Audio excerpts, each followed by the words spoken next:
You were talking about endometriosis. In that one, this one is important. The risk factors, the which one is most important. So a family history is something that can be asked. So they can ask you directly what is the risk factor or what is the most important factor that you would consider while making the endometriosis. Okay.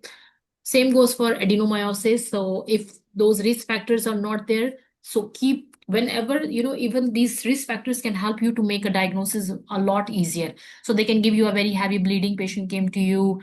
She has a family history of that and she is in 30s. So in that case, go for endometriosis. But she is more than 35 and or 40.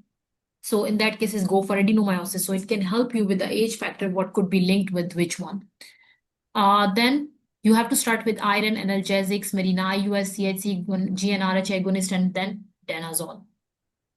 Then we are talking about the fibroid. In that one, the most important thing is which one is more symptomatic and which one is more asymptomatic. So submucosal leiomyomas are most symptomatic, and then the other ones are there. The large fibroid can cause the distressing, bulky symptoms, and the effect of the pregnancy on the fibroid is variable. So if it's not causing any symptoms, then we do watchful waiting.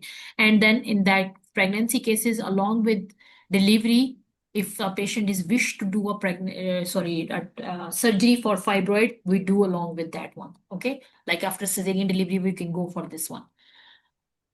Then intramural, submucosal, subserosal, and then fibroid one. Mainly, it's asymptomatic. A lot of patients are there where which is asymptomatic. In those cases, we don't do anything. But if they are having any heavy bleeding, in those cases, we go for further management. What are the pressure symptoms? Abnormal uterine bleeding, then pain, infertility could be there, and then recurrent pregnancy loss. If someone is having that, could be also linked with the fibroid, and then pregnancy complications can be there. So in that cases, you need to know in which cases you are going to do the cesarean delivery. If it's a very small fibroid and it's not bothering, and that goes for the vaginal delivery. But if it's a heavy, big one, then it's causing obstruction, and then you think that's a difficult, then go for difficult cesarean delivery. First of all, as we already discussed, don't forget about the bimanual examination. The answer for whatever the thing is bimanual examination. Then going for CBC anemia. So, okay, a patient. So when we are talking about CBC looking for anemia, if a patient comes to you, a scenario is there. She is having a heavy bleed at home, and now she does like she presented to you, but now she does not have any bleed. So in that cases, before starting any treatment, you have to do a CBC to check for how much blood he lost. Okay, maybe for the patient it's too much blood, but it's not actually blood, it's not something else. So how do you confirm it? If they don't have any picture, they don't have anything, clue, anything right now. So in that case is going for the CBC. Okay, so in that cases you have to look for how you're going to approach. Although we can start give tranexamic acid, whatever, to stop the bleeding and all of that, but if she or he is not having it right now, then there is no point of giving tranexamic acid. You have to do CBC check for if he or she actually have a bleed or not. Then you go for the ultrasound, then sonohystogram, and then the endometrial biopsy. Then you go for MRI to check for that one. Then the treatment, only if symptomatic treatment, rapidly enlarging or the intracavitary, then treat the anemia if present, conservative approach. Which one is like, not bothering in those cases, like symptomatic fibroids, not submucosal, and then current pregnancy. Medical approach to treat the abnormal uterine bleeding. In those cases, going for antiprostaglandin because they do help to shrink them. And then the tranexamic acid, CHC, GnRH analogs. So in those cases, what they do help with the shrinking of the fibroid. So interventional radiological approach is going for the uterine artery embolization to occlude both of the arteries, shrink the fibroid by 50% at 6 months. So it do help a lot with the bleeding, where they does not want to do an XCA. Then what are the procedures? Myomectomy. After myomectomy, it's very easy to get pregnant. So in those ones, then hysteroscopic resection, then hysterectomy. Avoid operating on the fibroid during pregnancy. As I told you, you don't have to do, you have to do a watchful waiting and check for how many symptoms they are having. And in which cases you have to go for cesarean delivery. Due to vascularity and potential pregnancy, expectant management is usually the best. Checking for what are the symptoms. Now comes the contraceptive. There is so many questions that comes from the contraceptives. where they're talking about the contraindications, where they're talking about the advantages, disadvantages, like or which contraceptive is best for if someone does not want to gain weight gain. So in that cases, you need to see. So let's try to do it quickly, like which one is the best one, like 96%, the obviously the withdrawal, or if the abstinent method is the 100%. But if we are talking about which one is the best one, so let if there is a question where they are asking about the barrier methods, in that one, the basically the condoms, they are not only to prevent the pregnancy, they are also there to prevent any kind of infection. So in that cases, you have to counsel the female, or if they are asking in the scenario, so keep looking for that one where they are asking, oh, 25 years old female came to you, she is getting pregnant for the first time, sorry, she's getting sexually active for the first time, and now she's here to discuss about the contraceptives. Definitely we're going to start talking about the other contraceptive, like, oh, marina, estrogen, progesterone, but don't forget to talk about the condoms. Your first priority is talking about condoms and telling them that, oh, it also prevents from the infection as well, like a sexually transmitted infection. So it's best to, if you practice this one, and then along with that you can go for the other methods. Okay, so nulliparous, it's basically the cervical cap. Those ones are very good ones. So then the ask about the emergency contraceptives, which one is the best one? So usually everything, they all are like 99, 98%. But the first, that most important one is the postcoital IUD, or the plan B method works really well. And then Ella. So if the answer is there, then usually it's the postcoital IUD. That's basically 99.9%, and it should be within 7 days. If they're talking about within 24 hours, so usually we go for plan B or the USP method. So please look into that one. So if you have to decide between USP and plan B, the answer is plan B. If you have to decide between plan B and IUD for a long term, so usually going for IUD. Then the hormonal one, which one is best one? Obviously, the Mirena IUS works really best and it has less side effects and it is 99.9%. Then if someone else wanted to go for other options, then Depo-Provera, transdermal, OCPs, all of these one. So you have to see which one are they looking for and which one is 99.9%. And in those cases, you have to choose that one. Now we are talking about the combined or oral contraceptives. In that case, it's basically the oral pill. So here is something.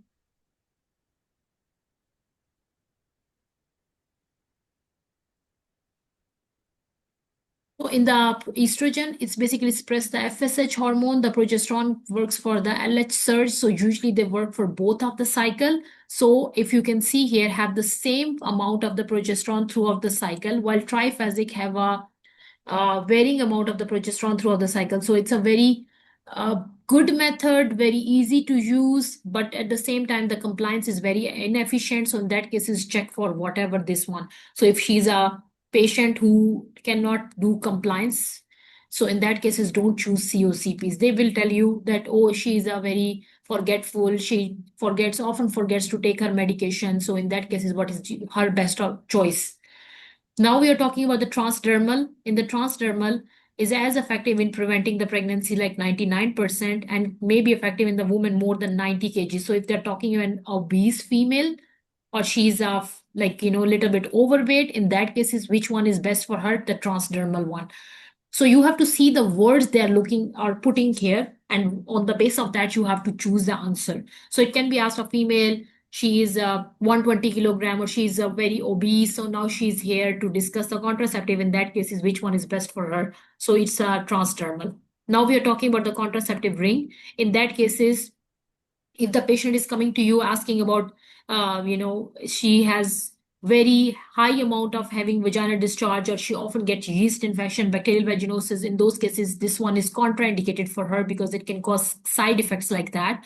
And what are you going to associate it with? The less breakthrough bleeding than other methods. So if someone is having a very heavy bleeding, in that case, is which one you prefer? The ring one. But at the same time, it can cause the infection. So look for those ones too. So the infection, if someone is having an infection, in that cases, you have to contraindicate this one, or, avoid it. Then, but if she's having breakthrough bleeding, in those cases, go for the contraceptive ring. Then we are talking about the starting hormonal contraceptive. how do you start, how do you follow up. So in that cases you have to do the pelvic examination, not required, as the STI screening can be done by the urine. So pap screening does not require until the 25, so you can start the contraceptives way prior to that one.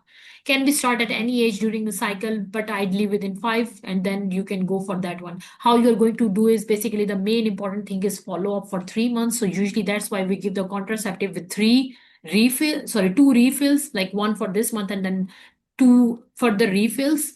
So after the refill is done, they can come back to you and then we can visit it. So the most important thing is they can ask you that you started a contraceptive, what is your next choice? So you have to do a follow up as a family physician within 3 months. Now we are talking about advantages, side effects, contraindication. This is very, very important. NACOSCI point of view, MCQ's point of view, interview point of view, it can be asked in anywhere. Okay. So they're talking about advantages. It's like if you're talking about the combined one, so it's combined one, the advantages is basically there is cycle regulation, decreased dysmenorrhea, heavy menstrual, so it can be used as a treatment for many of the options. Then decreased benign breast diseases, ovarian cyst development, then the risk of the ovarian endometrial cancer, it can decreases that one. Then the cervical mucus increased, risk of STIs can be lowered, then PMS, less acne, osteoporosis, and then patient control. So these are the advantages of combined ones, not the like single ones. Then the side effects. In the side effects, the estrogen related, the nausea, breast tenderness, like breast changes can be there, fluid retention, weight gain is one of the most common. So if you could remember the estrogen and progesterone separately, that will also help you which cases you are or you cannot give the estrogen. That's how it's very helpful. So if someone is looking for something that is the weight gain, so it says that weight gain is very rare in the estrogen. So in that cases, you can go for the estrogen very easily for a female who is not looking for something of weight gain, right? And then the migraine, headaches, thromboembolic events, liver adenoma, and then breakthrough bleeding.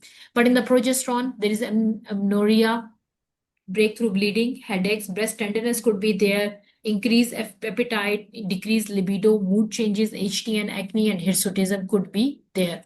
So if you can see the contraindication, the absolute contraindication is after, like, if she's breastfeeding, itself is also like that, 4 week postpartum, major surgery with a prolonged immobilization, undiagnosed abnormal vaginal bleeding, prior thromboembolic phenomena, then where are we? Cerebrovascular diseases, estrogen dependent tumors, like which one are those one, estrogen and uterus. If there is a family history of estrogen progesterone uh, tumors. So, like, if I could recall, how do I offer someone contraceptives? I go for asking, oh, if you have a family history of breast or uterus cancer, do you have any family history of liver disease? Do you have a liver disease? Okay. Do you have any undiagnosed vaginal bleeding? Okay. Did you recently got pregnant or did you recently gave birth to a baby? So how long ago it was? And if she's a smoker, because that's also one of the things. So these are the 4 or 5 things that I keep it in my mind and at least ask them. So that's how I start with contraindication. So at least if you can remember these ones. Then the uncontrolled hypertension. So migraine, the uncontrolled hypertension is very, very few where the people are not taking the medications, but mainly people are on the medication if they are having hypertension. Then the smoker age more than 35 years. Don't forget about this one, the smoker age. Then the relative is migraine, diabetes, SLE, HTN, hyperlipidemia, sickle cell, gallbladder, all of this one. Then the drug interaction. So as we already discussed the psychiatric drugs, which psychiatric drugs do causes the interaction with this one? We knew that phenobarbital, phenytoin, griseofulvin, these ones are the one that has the interaction with the combined hormonal contraceptives. So for your understanding, you need to understand the side effects of the estrogen and the progesterone, and they're very easy and straightforward. Then the contraindications I told you, like 4 or 5 are the main one, and then you can remember the other ones too. Then the advantages for the cancer point of view, which one is good for that one? So they do decrease for the ovarian and endometrial, not the breast cancer. Okay. Then you can see which one are the contraceptive and how do you go for it. If there is one pill missing, then you go for the second one. This is just if if let's suppose they ask you something about, one pill is missing, how will you go for that one? And you never know, you could be the lucky one that could get some question where there's asking about if one pill is missing, how will you go for that one?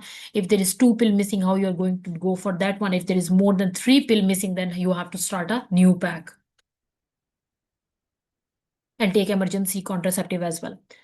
Then we are talking about the progesterone only pill. As we already discussed, that it also helps with the bleeding as well, like abnormal uterine bleeding. So progesterone only pill take with no pill free interval. So how it is good for the patient? So patient controlled. So in that case, it does not impact the breast milk supply. So if someone is if someone just gave birth and she is doing a breastfeeding, in that case, is which one is the best one? The progesterone only. Why? Because the breast milk supply does not get impacted with the progesterone only pill. Keep it in your head. Then the progesterone intrauterine system, that's one of the thing that helps with the bleeding. So usually they go for that one like a Marina.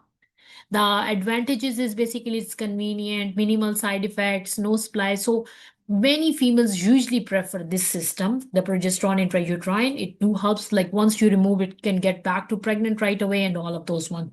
Disadvantages is comfortable to put on, and the doctor have to remove it or insert it and all of that one. And I have seen these days people are very familiar, very find convenient the Depo-Provera shot. So for that one, it do helps. The main side effect is called the weight gain.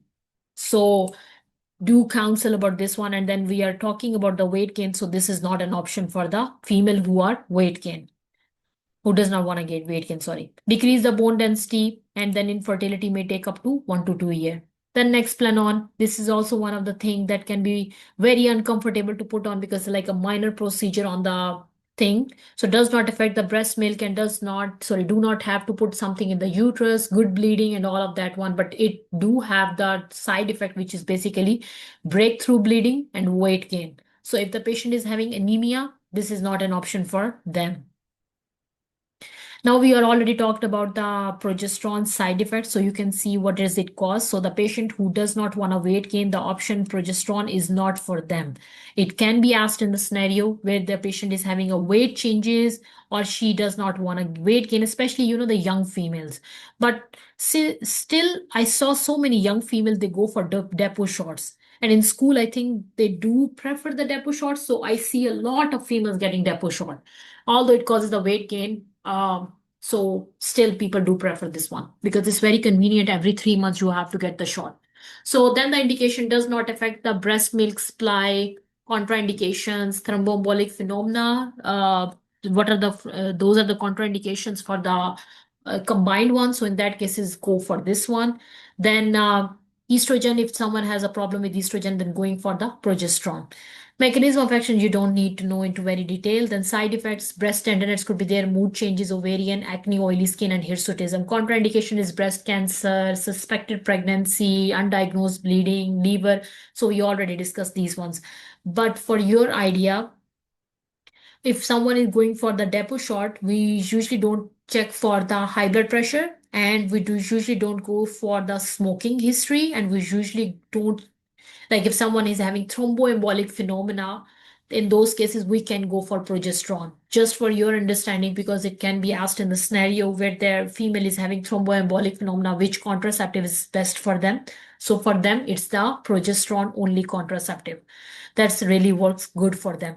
But if we are talking about overall contraceptives, we do try to rule out which one, the cancer history, the ovarian breast cancer history, the endometrial, ovarian, and then breast, these three one.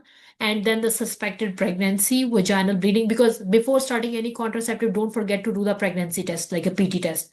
Then the liver test, liver tumors. And yeah, that's about it. I think that's what I usually prefer to ask from any kind of female when we are talking introducing the contraceptives. So these are the contraindications. So we can write it down that we do discuss the contraindications. Then the intrauterine contraceptives, what are the contraindications? The mainly the copper one. Copper one is the one where it's very good for all of them. So if anyone has STIs or high risk of STIs, which one are those ones? Like a homeless female, or where they have multiple partners, or anything like that, where the history of infection is very common. In those cases, don't go for IUS, intrauterine system, any kind of intrauterine, not just the copper one. Those ones. And then if there is any undiagnosed genital tract bleeding, the PIDs, like don't forget about the PIDs, STIs, those ones are more common. Then the post-septal abortion could be the most important one. And then we can go for contraceptive IUS. They usually works really well for everyone because they don't have a lot of side effects. But again, they do cause a lot of bleeding. So you have to rule out the anemia as well. So as you can say that copper IUS causes the increased blood loss, and duration of any menses can be changed, and then vaginal discharge could be there. In the progesterone also there is a spotting, bleeding, headache, acne, breast tenderness. But one of the best thing is this to stop the bleeding when someone is having IUS. So some people do prefer this one because for them they don't have to worry about, or they don't get menses for period of time. Then when you are talking about the emergency, you just need to know which one is the most efficient one and which one is worked for how many hours. So if we are talking about the time duration, the USP and plan B works within 3 hours, 3 days, like 72 hours. Which one is best over the other? The plan B is better one over the USP. But then again, when we are giving we have a 7 day duration. In those cases, going for the postcoital IUD, which one? That one is basically the copper one. That one works really best.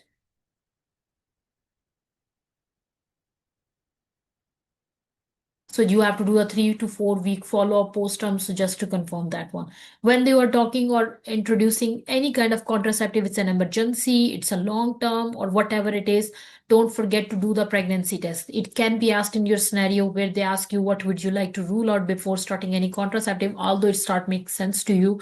But it can be asked in a scenario, a 35-year-old female came to you for the first time. She recently got sexually active and now she's looking for a contraceptive. Now she's having this is this question, what would you like to do first?